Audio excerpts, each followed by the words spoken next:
Hey everybody, this video is just a real quick explanation on why Nintendo 64 doesn't have a complete video library, a complete game library, and why some of the games that are in it are a little jittery and don't look so great. To explain why that's happening instead of it happening to any other system, you probably need a quick history lesson on how Nintendo 64 was created. Uh, to start, in 1988, right when the Super Nintendo was coming out, Nintendo decided that they should switch away from cartridge-based games and go into CD-ROMs, which were becoming popular. So they partnered with Sony to build an extension onto the new Super Nintendo that would play CDs, which is basically what Sega also did with the Genesis and then the Sega CD that was an attachment to that. But Nintendo had the idea first, and they went to Sony and they formed a partnership with them to develop this CD-ROM based system, which they were going to call the Nintendo PlayStation. Things were going okay for about 3 years. They developed a prototype, and everything looked good, except that Sony wanted to claim pretty much all the money that was going to come into it and push Nintendo out of its own product. So Nintendo got upset and broke off the ties with them and decided to do their own thing. And that meant that Sony walked away with all the CD technology that they had been spending a few years building, and they decided to go ahead on their own and turn that into the Sony PlayStation.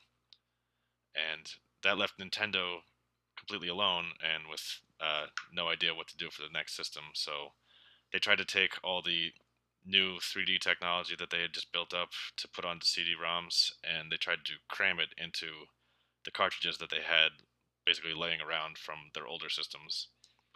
So they developed what became the Nintendo 64 with a lot of different technologies that didn't really work together, and they were really customly fit so that they could get it to go. And it turned out to be kind of a mess for developers and for the engineers.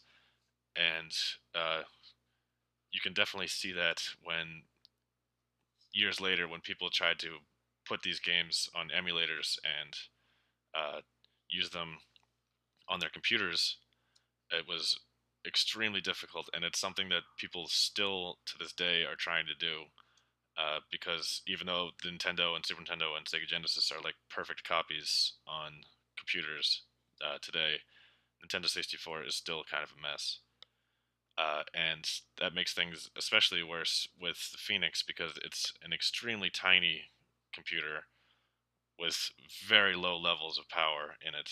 And Nintendo 64 pushes it pretty much to its limits and sometimes beyond its limits, which is why some of the games are a little jittery.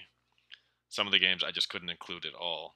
And, but there are still a handful of games that work perfectly, which is good news.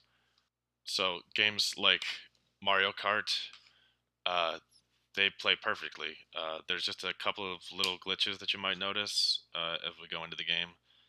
Also, there's about a 5 second load time, which is a little strange. It's different than the other systems, but the games do eventually start. You'll see most of the glitches appear in the menus, which is good because it doesn't really affect gameplay, but sometimes you'll see that in some games. But so games like this, you'll notice right before the game start, before the race starts, they might be a little jittery during the cutscene here. But as soon as it switches over to gameplay, it stops being jittery and works perfectly. See that right there? But now the game works fine. So other games where things do not work out so well are games like GoldenEye, which is really a shame because I know that's everybody's favorite game ever. But I'll show you real quick some of the things that you'll notice if you try to play GoldenEye. Uh, to start with, that looks pretty good. You see a little bit of glitches in the menu, in the screen right there on the icon. Now, once you get into the games, yeah, so you'll see that these tabs are impossible to read, but you can still go into the game. yeah, so these right here are a little hard to read, but we'll just go into it. And you'll see on this one too, the cutscenes are definitely a little bit jittery. See this in a second here as we go into the dam.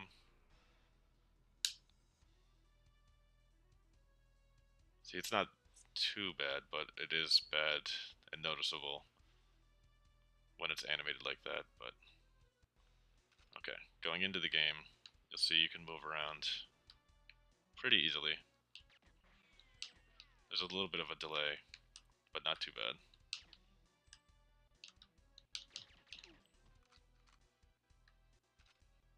It's still playable for sure. That's why I kept it on this list. I tried to only include games that were definitely playable. Okay, so this is Perfect Dark, which is another really popular game, and you're gonna notice in this one moving around is pretty good, and everything's fine. But the sound is a little off, and you're gonna hear it. It's good to see you.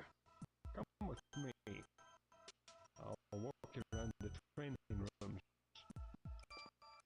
So yeah, so the sound is a little shaky, but movement is still fine in this game, and that might be an error that you'll come across in other games as well.